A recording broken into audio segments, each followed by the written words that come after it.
भारत के स्वर्णिम अतीत के पुनर्जागरण का साक्षी बन रहा है।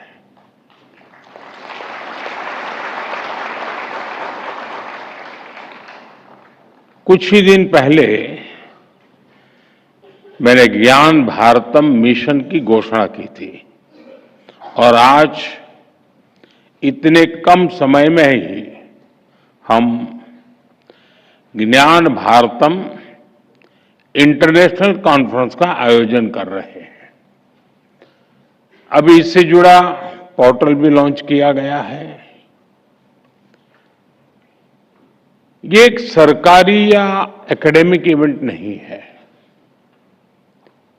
ज्ञान भारतम मिशन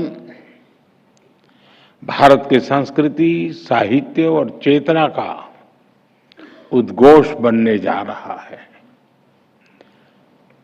हजारों पीढ़ियों का चिंतन मनन, भारत के महान ऋषियों, आचार्यों और विद्वानों का बोध और शोध, हमारी ज्ञान परंपराएं, हमारी वैज्ञानिक धरोहरें, ज्ञान भारतम मिशन के जरिए हम उन्हें डिजिटाइज करने जा रहे हैं। मैं इस मिशन के लिए सभी देशवासियों को बधाई देता हूं।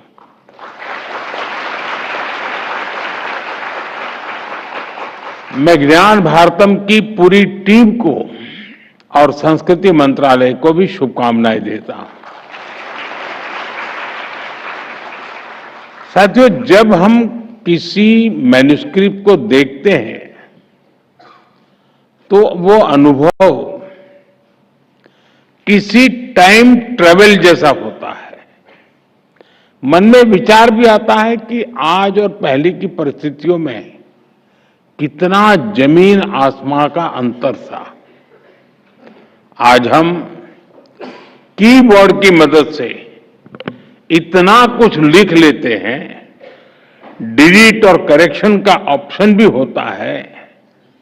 हम प्रिंटर्स के जरिए एक पेज की हजारों कॉपीज बना लेते हैं, लेकिन सैकड़ों साल पहले की उस दुनिया की कल्पना करिए।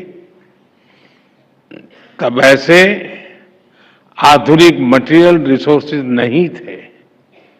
हमारे पूर्वजों को उस समय बौद्धिक रिसोर्सेज पर ही निर्भर रहना पड़ता था। एक एक अक्षर लिखते समय कितना ध्यान देना होता था।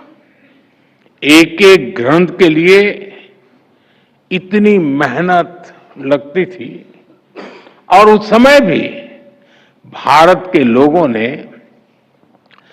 विश्व के बड़े बड़े पुस्तकालय बना दिए थे, लाइब्रेरीज बना दी थी। आज भी भारत के पास दुनिया का सबसे बड़ा मैन्युस्क्रिप्ट संग्रह है। करीब 1 करोड़ मैन्युस्क्रिप्ट हमारे पास है। अब 1 करोड़ आंकड़ा कम नहीं है।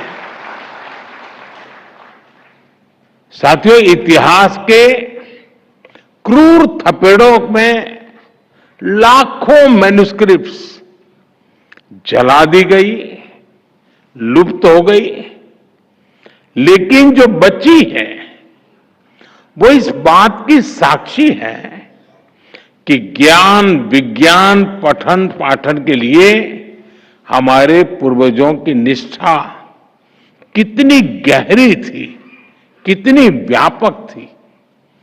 भोजपत्र और ताड़पत्र से बने नाजुक ग्रंथ, ताम्रपत्र पर लिखे गए शब्दों में मेटल कोरोजन का खतरा, लेकिन हमारे पूर्वजों ने शब्दों को ईश्वर मानकर अक्षर ब्रह्म भाव से उनकी सेवा की। पीढ़ी दर पीढ़ी परिवार उन पोथियों और पांडुलिपियों को सहेजते रहे। ज्ञान के प्रति अपार श्रद्धा, आने वाली पीढ़ियों की चिंता, समाज के प्रति जिम्मेदारी, देश के प्रति समर्पण का भाव, इससे बड़ा उदाहरण कहां मिलेगा।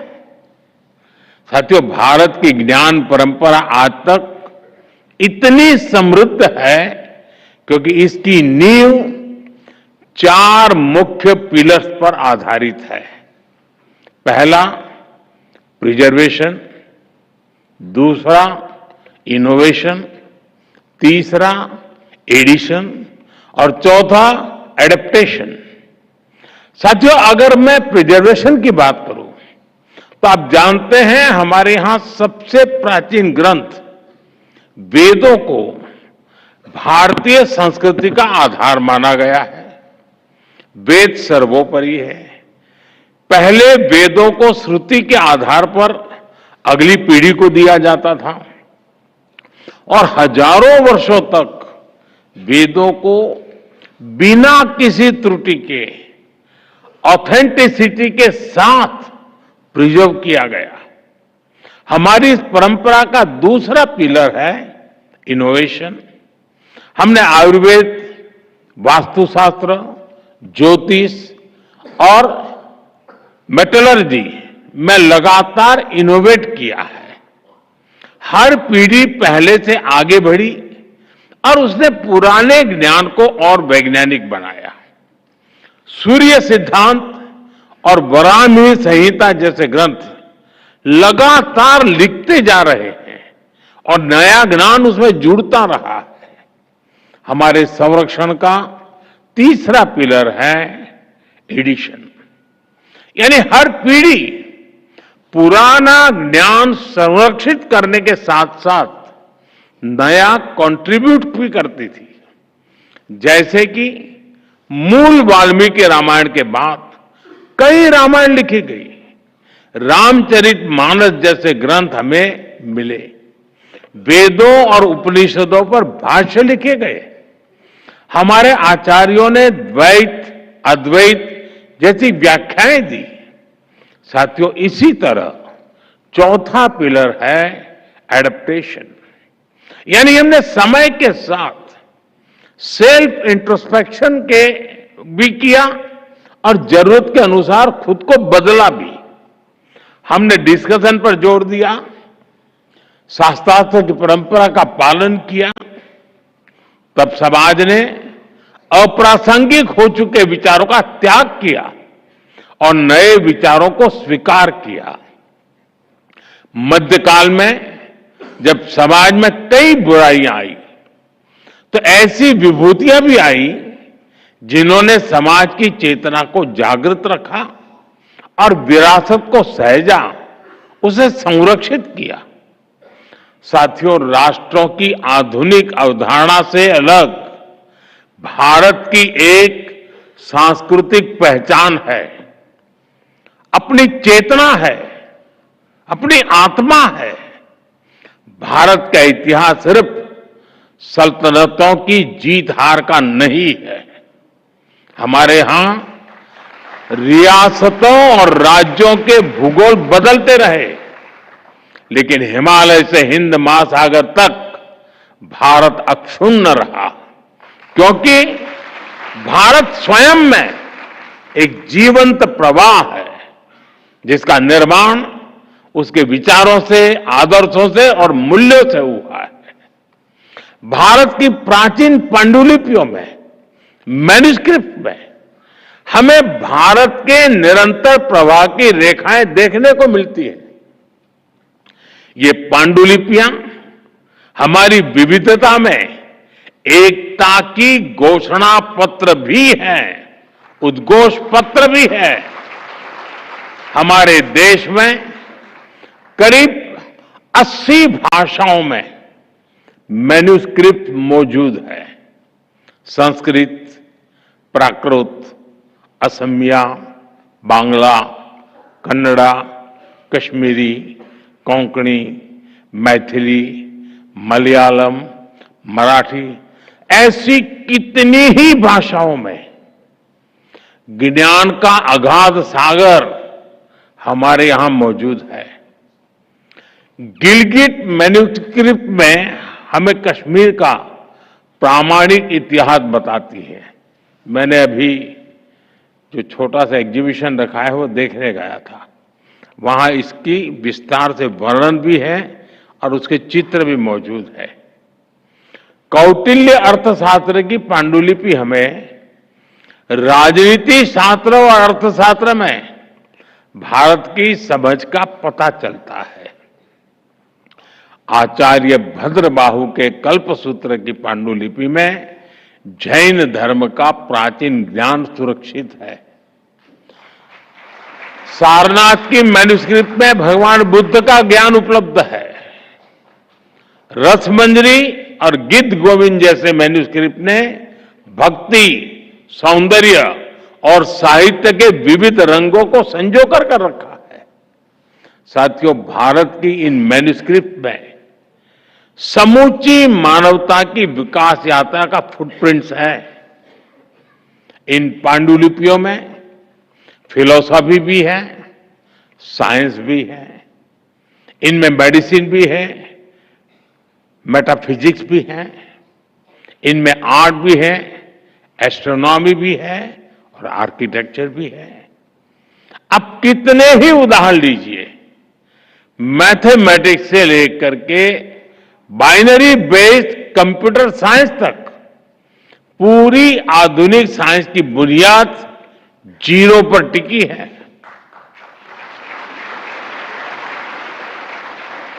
आप सब जानते हैं, शून्य की ये खोज भारत में हुई थी और बक्साली पांडुलिपि में शून्य के उस प्राचीन प्रयोग और मैथमेटिकल फॉर्मूलाज के प्रमाण आज भी सुरक्षित है। यशोमित्र की बोवर पांडुलिपि हमें सदियों पुराने मेडिकल साइंस के बारे में बताती है। चरक संहिता और सुश्रुत संहिता जैसे ग्रंथों की पांडुलिपियों ने आयुर्वेद के ज्ञान को आज तक सुरक्षित रखा है। शुल्ब सूत्र में हमें प्राचीन जियोमेट्रिकल नॉलेज मिलती है। कृषि पराशर में एग्रीकल्चर के ट्रेडिशनल नॉलेज की जानकारी मिलती है। नाट्य शास्त्र जैसे ग्रंथों की मैन्युस्क्रिप्ट से हमें मानव के भावनात्मक विकास की यात्रा को समझने में मदद मिलती है। साथियों, हर देश अपनी ऐतिहासिक चीजों को सिविलाइजेशनल एसेट्स और ग्रेटनेस के तौर पर विश्व के सामने पेश करता है। दुनिया के देशों के पास कहीं कोई मैन्युस्क्रिप्ट, कोई आर्टिफैक्ट होता है तो वो उसे नेशनल ट्रेजर के रूप में सहेजते हैं और भारत के पास तो मैन्युस्क्रिप्ट का इतना बड़ा खजाना है, ये देश का गौरव है। अभी कुछ समय पहले मैं कुवैत गया था, तो मेरे प्रवास के दरमियान मेरी कोशिश रहती है कि वहां कोई 4-6 इन्फ्लुएंसर्स हो और मेरे पास समय हो तो कुछ समय मैं उनसे बिताता हूं, उनकी सोच समझने का प्रयास करता हूं। मुझे कुवैत में एक सज्जन मिले जिनके पास सदियों पहले भारत से समुद्री मार्ग से व्यापार कैसे होता था उस पर इतने डॉक्यूमेंट्स उनके पास है और उन्होंने इतना संग्रह किया है और इतने गौरव, यानी बड़े गौरव के साथ कुछ लेकर के मेरे पास आए थे। मैंने देखा, यानी ऐसा क्या क्या होगा, कहां कहां होगा, हमने इन सबको संजोना है। अब भारत अपने इस गौरव को गर्व के साथ विश्व के सामने प्रस्तुत करने जा रहा है।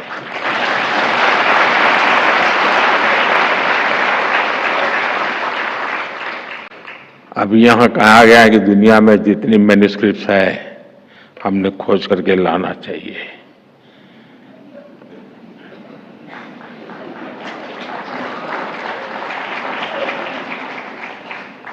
और फिर धीरे से कहा प्रधानमंत्री जी ने करना चाहिए।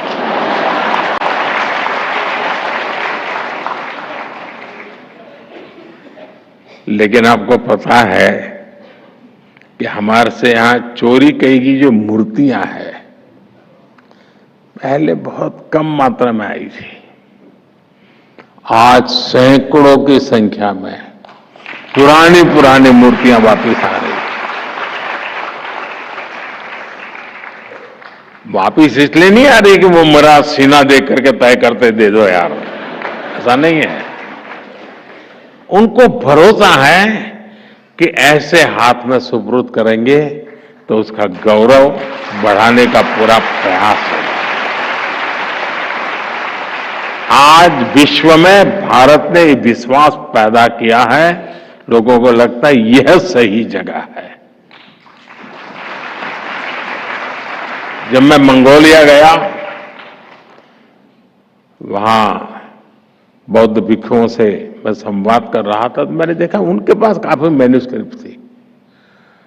तो मैं उनको रिक्वेस्ट किया कि मैं इसके लिए कुछ काम कर सकता हूं। उन सारी मैन्युस्क्रिप्ट को लाए, उसको डिजिटलाइज किया और उनको फिर वापस दिया। अब ये उनका खजाना बन गया है। साथियों, ज्ञान भारतम मिश्रम इस महाअभियान का ही एक अहम हिस्सा है। देश की कितनी ही संस्था हैं इस प्रयास में जन भागीदारी की भावना से सरकार के साथ काम कर रही है। काशी नागरी प्रचारणी सभा, कोलकाता की एशियाटिक सोसाइटी, उदयपुर की धरोहर, गुजरात के कोबा में आचार्य श्री कैलाशपुरी ज्ञान मंदिर, हरिद्वार का पतंजलि, पुणे का Bhandarkar oriental research institute, Thanjavur की सरस्वती महल लाइब्रेरी, ऐसी सैकड़ों संस्थाओं के सहयोग से अब तक 10 लाख से अधिक पांडुलिपियों को डिजिटलाइज किया गया जा चुका है। कितने ही देशवासियों ने आगे आकर अपनी पारिवारिक धरोहर को देश के लिए उपलब्ध करवाया है। मैं इन सभी संस्थाओं का, ऐसे सभी देशवासियों का भी धन्यवाद करता हूं। मैं एक विषय पर जरूर ध्यान देना चाहूंगा। मैं पिछले दिनों कुछ एनिमल लवर से मिला था। क्यों?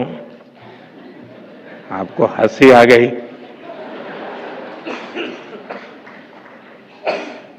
हमारे देश में ऐसे बहुत लोग हैं और विशेषता है कि ये गाय को एनिमल नहीं मानते।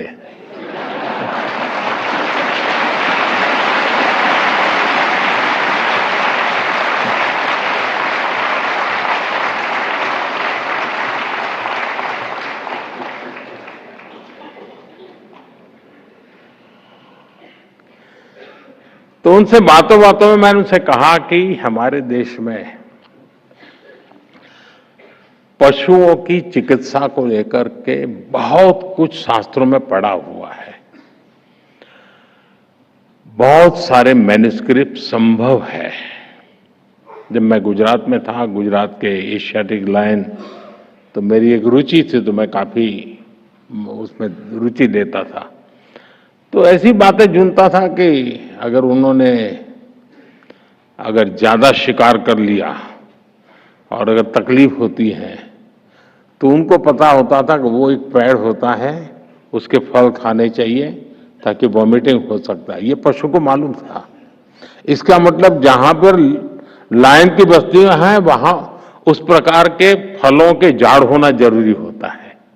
अब ये हमारे शास्त्रों में लिखा हुआ है। हमारे कई मैन्युस्क्रिप्ट्स हैं जिसमें इन सारी बातों को लिखा गया है। मेरा कहने का तात्पर्य है कि हमारे पास इतना ज्ञान उपलब्ध है और लिपिबद्ध है।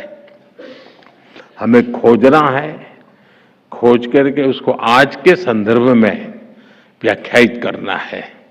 साथियों, भारत ने अतीत में कभी भी अपने ज्ञान को पैसे की ताकत से नहीं तोला है।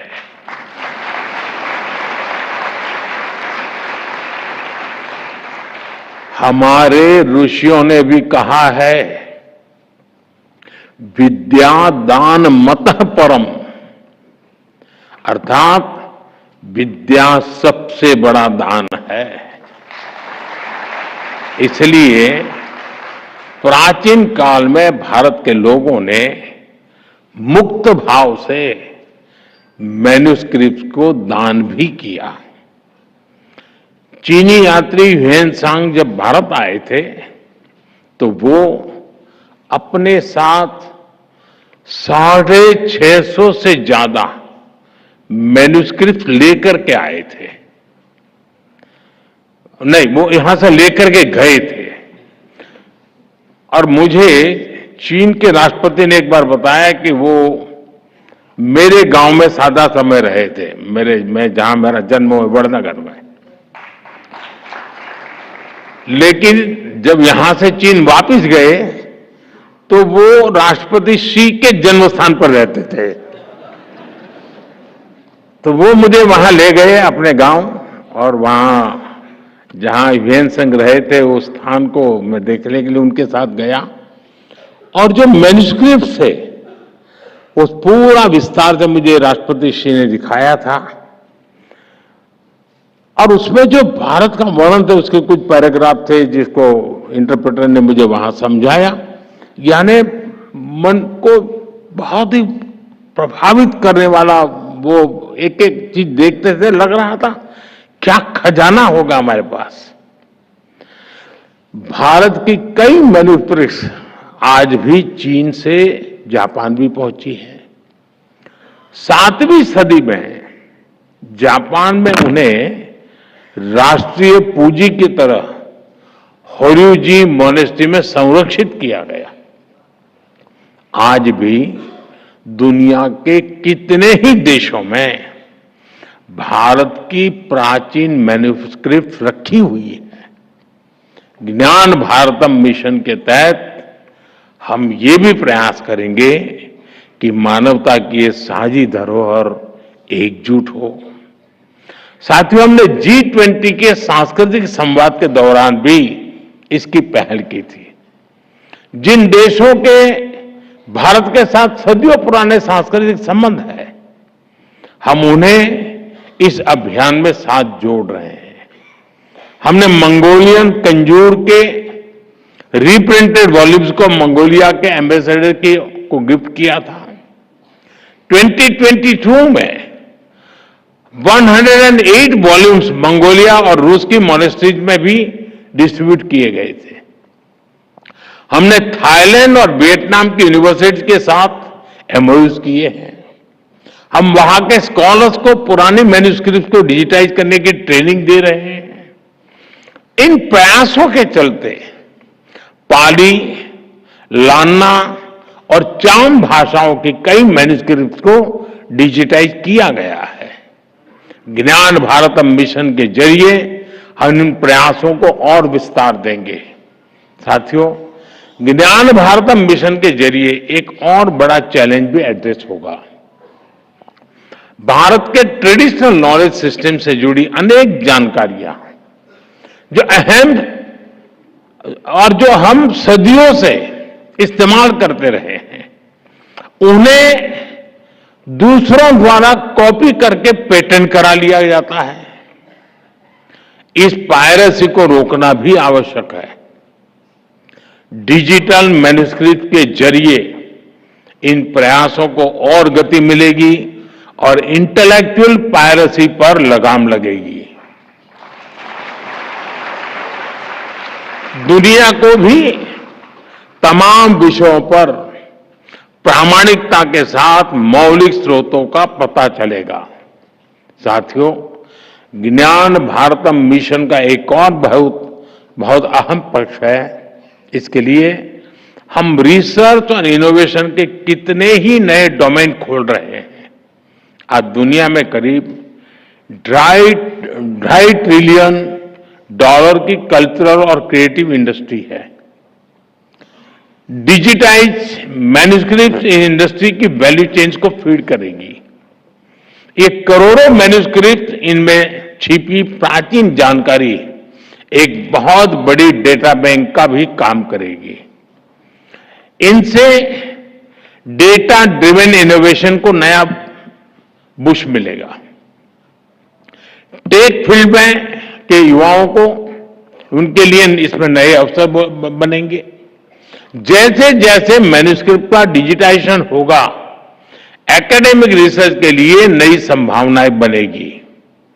साथियों, हमें इन डिजिटाइज मैन्युस्क्रिप्ट का अध्ययन करने के लिए नई टेक्नोलॉजी जैसे एआई का उपयोग भी बढ़ाना होगा। मैं इस बात से सहमत हूं जब यहां प्रेजेंटेशन में कहा गया कि भाई टैलेंट को या ह्यूमन रिसोर्स को एआई रिप्लेस नहीं कर सकती है, और हम भी चाहते हैं कि रिप्लेस न करे, हम नई गुलाबी हो जाए, शिकार हो जाएंगे। वो एक सपोर्ट सिस्टम है, हमें मजबूती देती है, हमारी ताकत को बढ़ावा देती है, हमारी गति को बढ़ावा देती है। एआई की मदद से इन प्राचीन पांडुलिपियों को अगर गहराई से समझा जा सकता है और उनका विश्लेषण भी किया जा सकता है। अब देखिए, वैदिक मैथमेटिक्स सारे ग्रंथ अवेलेबल नहीं है, जो है अगर एआई के माध्यम से हम कोशिश करें तो संभव है कि कई नए सूत्रों की संभावना है खोजने की, हम खोज सकते हैं। इन मैन्युस्क्रिप्ट में मौजूद ज्ञान को दुनिया के सामने कैसा लाया जाए, इसमें भी एआई की मदद ली जा सकती। दूसरी एक समस्या है कि हमारे मैन्युस्क्रिप्ट बिखरे पड़े हैं और अलग अलग कालखंड में अलग अलग प्रकार से प्रस्तुत किए गए हैं। एआई का फायदा यह होगा कि इन सबको इकट्ठा किया जा सकता है और उसमें से अमृत निचोड़ने में वो एक बहुत अच्छा सा हमें यंत्र मिल सकता है कि हम 10 जगह पे चीजें पड़ी होगी, लेकिन एआई से हम इसको एक साथ ला करके देख सकते हैं। हम उसका अर्थ हो सकता है, जैसे प्रारंभ में ही प्रेजेंटेशन में आया कि एक ही प्रकार के शब्दों का कई उपयोग है। हो सकता है कि उनको एक बार चलिए 100 क्वेश्चन बन जाएंगे तो सॉल्व करना, आज लाखों क्वेश्चन में हम उलझे पड़े हैं, 100 तक तो ले आएंगे। हो सकता है फिर हमारा मानव शक्ति जुड़ जाएगी तो उसका परिणाम ले आएगी। लेकिन ऐसी कई कठिनाइयां भी हैं, लेकिन रास्ते भी हैं। साथियों, मैं देश के सभी युवाओं से आह्वान करता हूं, आप आगे आकर इस अभियान से जुड़िए। और मुझे अभी बता रहे थे मंत्री जी की कल से आज तक जो लोग काम इसमें हिस्सा ले रहे हैं, 70% लोग युवा हैं।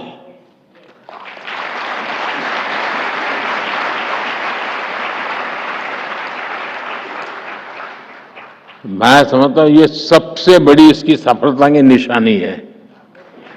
अगर युवाओं ने उसमें रुचि लेना शुरू किया तो ये मैं पक्का मानता हूं कि हम बहुत तेजी से सफल होकर रहेंगे। हम कैसे टेक्नोलॉजी के जरिए अतीत को एक्सप्लोर कर सकते हैं, हम कैसे इस ज्ञान को एविडेंस बेस्ड पैरामीटर्स पर मानवता के लिए सुलभ बना सकते हैं, हमें इस दिशा में प्रयास करना चाहिए। हमारी यूनिवर्सिटीज को, हमारे इंस्टीट्यूट्स को भी इसके लिए नए इनिशिएटिव लेने चाहिए। आज पूरा देश स्वदेशी की भावना और आत्मनिर्भर भारत के संकल्प को लेकर आगे बढ़ रहा है। ये अभियान उसका भी एक विस्तार है। हमें अपनी धरोहरों को, अपने सामर्थ्य को, यानी सामर्थ्य का पर्याय बनाना है। मुझे विश्वास है ज्ञान भारतम मिशन से भविष्य के एक नया अध्याय शुरू होना जा रहा है। भारत की संस्कृति, साहित्य और चेतना का उद्घोष बनने जा रहा है। हजारों पीढ़ियों का चिंतन मनन, भारत के महान ऋषियों, आचार्यों और विद्वानों का बोध और शोध